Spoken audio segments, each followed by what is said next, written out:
নমস্কার বন্ধুরা, welcome to Snigdha's kitchen. আজ আমি আপনাদের তৈরি করে দেখাচ্ছি আমার স্টাইলে খুব অল্প সময়ে টেস্টি খিচুড়ি রেসিপি। যাই বর্ষায় প্রথমেই মনে পড়ে সেই খিচুড়িকে আমি বানিয়েছি খুব অল্প সময়ে, তা আপনাদের সঙ্গে আমি শেয়ার করছি। আর এই খিচুড়িটা আমি পরিবেশন করেছি পাঁপড় ভাজা, আলু ভাজা আর একটা নিরামিষ তরকারি দিয়ে। দেখুন, এটা খুব টেস্টি হয়েছে আর খুব ভালো হয়েছে।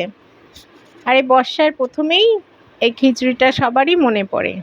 তো এর জন্য আমি নিয়েছি 1 কাপ চাল আর 1 কাপ ডাল। আর এই চাল ডালটাকে আমি ভেজে নেব। তা প্রথমেই আমি ডালটাকে ভেজে নিয়েছি। নিয়ে তারপরে ডালটা যখনই ভাজা হয়ে গেছে তার মধ্যে আমি 1 কাপ চাল দিয়ে দিয়েছি।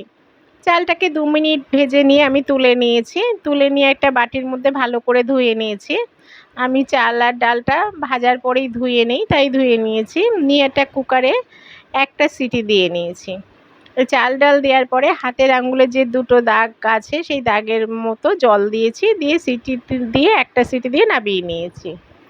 তো বন্ধুরা, চাল ডালটা সিদ্ধ হওয়ার পরে আমি একটা কড়া নিয়েছি। কড়াইয়ে কিছু পরিমাণ তেল নিয়ে নিয়েছি। এবার তেলের মধ্যে ফোড়নের জন্য নিয়েছি তেজপাতা, শুকনো লঙ্কা, 5 ফোড়ন, দারচিনি আর 1 ইঞ্চি আদা গ্রেট করে নিয়েছি। তাই ফোড়নের মধ্যে দিয়ে দেবো।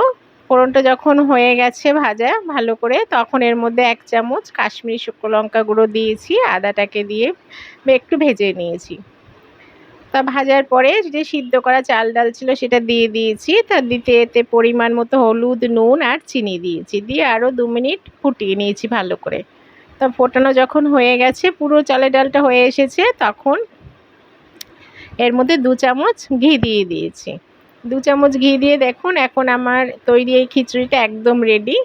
তো বন্ধুরা, আমার তৈরি এই খিচুড়িটা আপনাদের কেমন লাগলো তা আপনারা আমাকে লাইক, শেয়ার ও কমেন্ট করে অবশ্যই জানাবেন।